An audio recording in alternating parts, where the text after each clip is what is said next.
Bonjour. Alors, je remercie tout d'abord les organisateurs et David Costa de m'avoir sollicité pour participer à cette présentation, parce que je trouve que c'est effectivement un domaine de plus en plus mis à l'ordre du jour, et la santé sexuelle, aujourd'hui, on ne peut plus faire l'impasse dessus.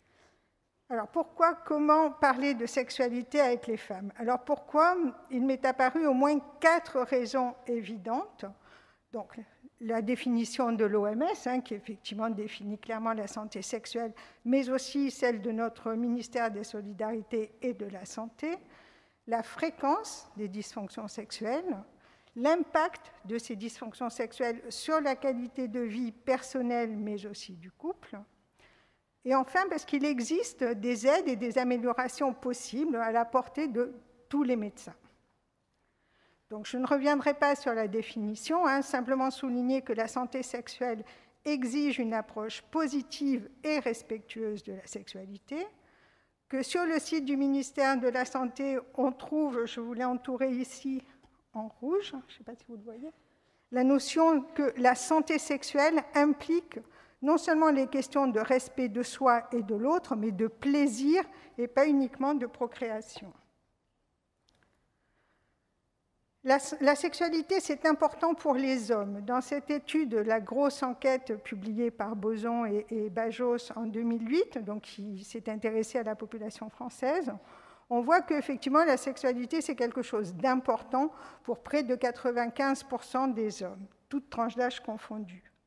Mais c'est aussi important pour près de 85% des femmes, toutes tranches d'âge confondues. Donc c'est quelque chose qui est important. On peut dire que la population française est une population sexuellement active, quel que soit l'âge, puisque vous voyez que le nombre moyen de rapports est d'à peu près 8,8. Dans la même étude qui avait été publiée quelques années auparavant, en 1992, on avait 9 rapports mensuels en moyenne. Et j'attire votre attention sur le fait que la dernière tranche d'âge, ici, 55-69 ans, ça correspond quand même à plus d'1 rapport et demi par semaine. Donc la sexualité est quelque chose qui intéresse toutes les tranches d'âge de la population. Pourtant, il persiste encore de nombreuses fausses croyances dans l'inconscient collectif concernant la sexualité. Je ne vais vous en dire qu'une, mais elle est assez éloquente, me semble-t-il. On a réalisé il y a quelques années une grande étude internationale, donc dans 29 pays, qui a interrogé 13 882 femmes et 13 618 hommes de 18 à 79 ans, je crois, et on leur a posé la question: pensez-vous que la sexualité diminue avec l'âge? Et si oui, vers quelle tranche d'âge pensez-vous que la sexualité diminue? Alors on a eu la réponse: oui, 70% des hommes pensent que la sexualité diminue avec l'âge. Oui, 61% des femmes pensent que la sexualité diminue avec l'âge, mais là où ça devient intéressant, c'est quand on leur a demandé à partir de quel âge et qu'on a regardé les réponses par tranche d'âge. Et là, on s'est rendu compte que les 40-49 ans majoritairement disaient oui, ça va diminuer vers 60-64 ans.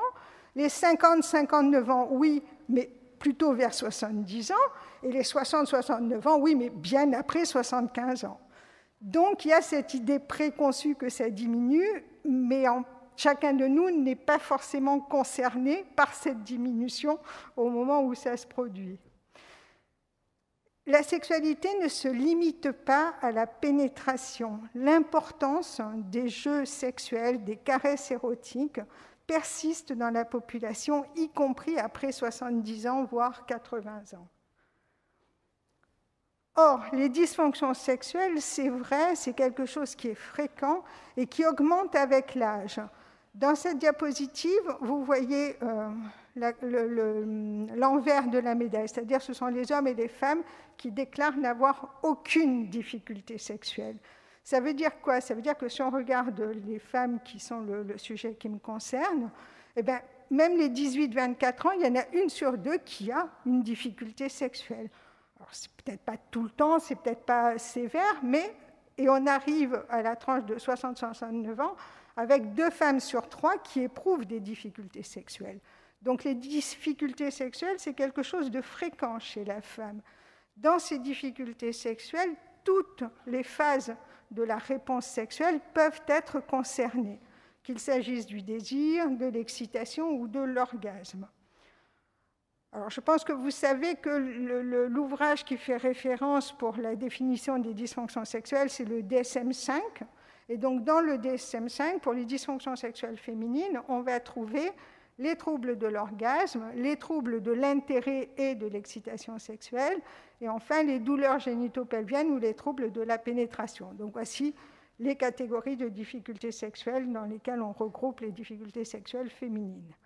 Alors, quelle importance ça a dans la population française? Donc ça, c'est les chiffres de l'enquête de Bajos et Bozon. Eh bien, on voit que les difficultés pour atteindre l'orgasme, ça va de 1 femme sur 3 à 1 femme sur 2 entre 18 et 69 ans. L'absence ou l'insuffisance de désir, c'est pareil, exception faite des toutes jeunes femmes de 18-24 ans.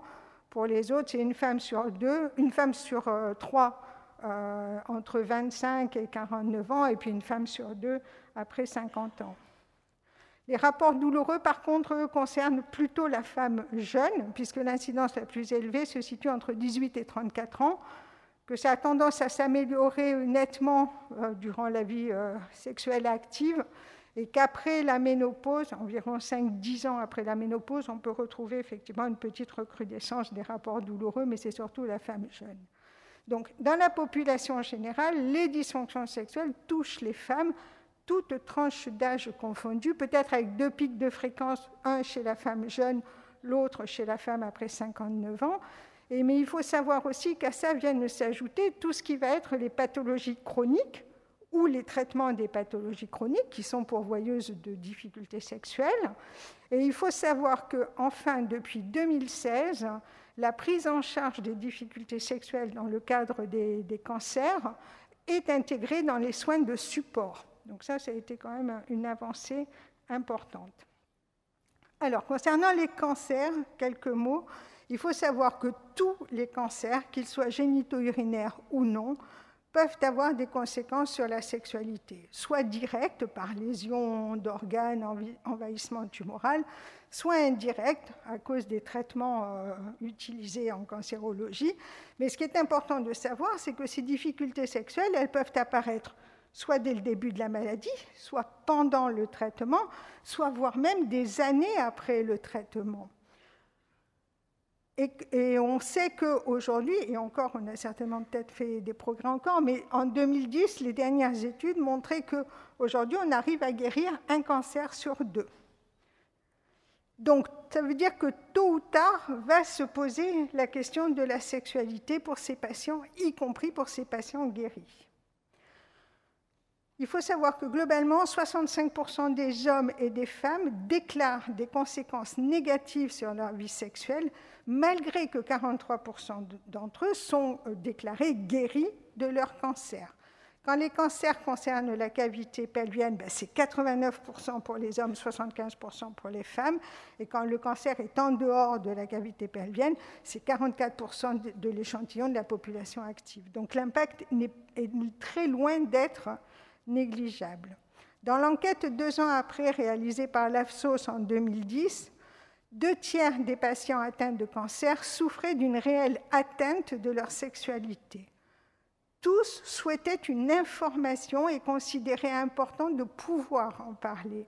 Ils n'étaient pas forcément demandeurs d'une prise en charge spécifique, mais tous voulaient pouvoir parler de ces difficultés et en avoir une information. Il n'y a qu'1/3 des personnes, malades ou non, qui disent ne plus s'intéresser à la sexualité, soit de manière définitive, soit de manière temporaire.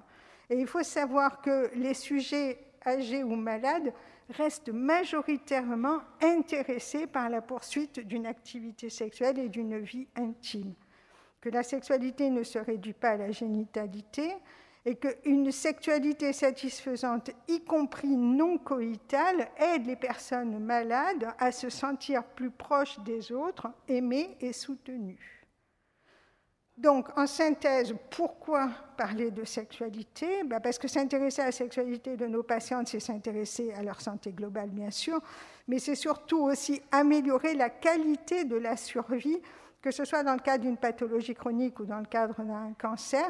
Et en ce sens, le médecin traitant, il est quand même au cœur de l'action, puisque c'est lui qui voit et qui suit le patient de manière régulière tout au long de sa vie, en quelque sorte. Donc reconnaître pourquoi, parce qu'il faut reconnaître le droit au plaisir sexuel de tout un chacun, quel que soit l'âge, j'espère que je vous ai convaincu là-dessus, et quel que soit l'état de santé. Alors, comment parler de sexualité ? Il faut savoir, et ça a été montré dans des études, qu'il n'y a qu'une minorité de personnes souffrant d'un trouble sexuel qui va aborder spontanément cette difficulté, y compris avec son médecin traitant. Les patients attendent généralement que le professionnel de santé aborde la question, et ils sont demandeurs. Dans cette étude publiée par l'INCa en 2014, qui s'est intéressée à une population suivie pour cancer, donc hommes et femmes, et aux aspects sexualité, on voit que chez les femmes, il n'y a que 4% d'entre elles, suivies pour un cancer, qui ont abordé la question de la sexualité à l'initiative de l'équipe soignante. Donc il y a vraiment beaucoup de progrès à faire dans ce domaine-là. C'est un peu mieux pour les hommes. J'ai oublié, les recommandations professionnelles publiées par l'AFSOS en avril 2021, donc ça c'est pas vieux, que nous recommande ce consensus d'experts. Il nous dit que tous les acteurs de soins impliqués dans les parcours de soins doivent prendre en compte le fait que les soins de support sont plus efficaces comme mesure préventive, donc s'ils sont introduits très tôt dans la prise en charge des patients. Cela est notamment vrai pour la sexualité, en termes d'information, d'éducation des patients sur les impacts sexuels, ainsi que la gestion appropriée des symptômes sexuels. Comment parler de sexualité ? Alors bien sûr, la sexualité touche l'intimité du sujet, donc il faut qu'il y ait une relation de confiance qui se soit établie. Donc l'alliance thérapeutique doit déjà être en place, ça nécessite une relation de confiance. Bien souvent, un entretien individuel sera indispensable pour explorer la souffrance sexuelle réelle de la patiente et explorer son histoire sexuelle et ses vulnérabilités sexuelles. On va évoquer la sexualité par une première question qui doit être simple, posée sur un ton bienveillant et empathique. Et cette question simple, elle s'avère aussi efficace qu'un tout un questionnaire spécifique pour détecter la présence ou non d'un problème sexuel. Alors, quel type de questions simples ? Il en existe beaucoup, chacun de vous peut élaborer sa propre question. Je vous ai mis 3 ou 4 exemples. Et votre sexualité, comment ça va ? Sexuellement, ça se passe comment pour vous ? Rencontrez-vous des difficultés dans votre sexualité ? Avez-vous l'impression que votre maladie ou vos traitements ont eu une influence sur votre sexualité ? Votre sexualité s'est-elle modifiée suite à l'introduction de ce nouveau traitement ou à l'opération, ou etc. Enfin, voilà. Donc, question simple à adapter au cas de la patiente. Après quoi, il faut permettre au patient ou à la patiente d'exprimer ses difficultés, sa souffrance et ses attentes. Et ça va demander un certain nombre d'attitudes et de comportements et de qualités. Ça veut dire qu'il faut savoir faire preuve de neutralité bienveillante, éviter toute projection personnelle. Exemple d'un monsieur de 70-75 ans qui vient vous voir parce qu'il a des difficultés sexuelles, même si vous avez 25 ou 30 ans, il ne faut pas se projeter. Lui, c'est sa vie, c'est ses attentes, et ça fait partie de sa qualité de vie. Donc il faut savoir ne pas être normatif, moralisateur, et ne pas porter de jugement sur les attentes de nos patients. Faire preuve d'ouverture, de bienveillance et de respect par rapport aux attentes des patients.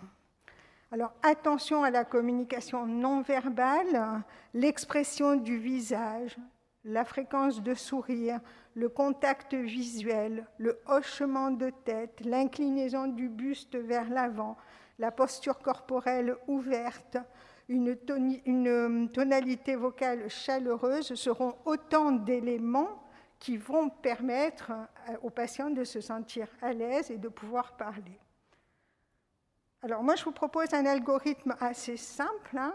On pose une première question, donc avez-vous des difficultés sexuelles?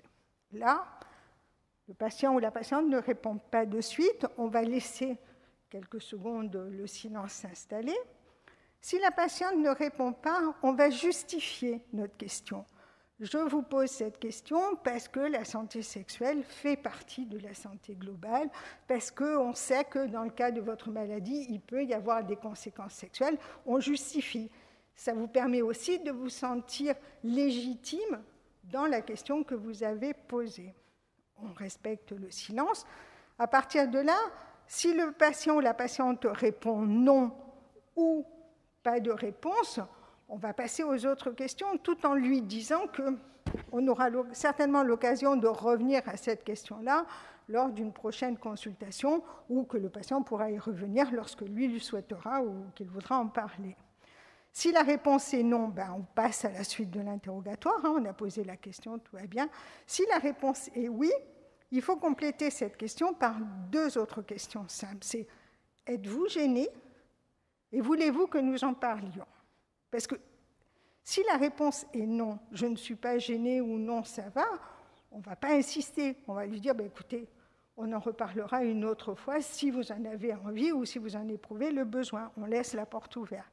Par contre, si la réponse est oui, donc là, il va falloir faire une proposition de prise en charge ou éventuellement proposer une consultation spécialisée si c'est quelque chose de compliqué à prendre en charge. Donc, dans les prises en charge simples, j'ai fait très vite parce qu'on n'avait pas beaucoup de temps. Le premier temps, c'est l'évaluation. C'est un temps capital. Il va permettre d'évaluer les connaissances de la patiente en matière de physiologie de la réponse sexuelle et de son évolution avec l'âge, puisque cette physiologie évolue avec l'âge. Évaluer l'impact de la maladie et des traitements. Évaluer le degré d'anxiété et de performance. L'existence ou non de cercles vicieux qui entretiennent ou qui aggravent les difficultés sexuelles, les distorsions cognitives ou les fausses croyances à propos de la sexualité qui viennent entraver aussi le bon déroulement de la sexualité. Le deuxième temps, ça va être le temps d'information, d'éducation, c'est ce qu'on appelle nous faire de la sexo-éducation. On va apporter à la patiente des explications et des informations sur la physiologie de la réponse sexuelle et sur les éventuelles perturbations entraînées par l'âge, par les traitements, par l'environnement relationnel, social, psychologique. Voilà. Donc le deuxième temps, c'est un temps où on explique.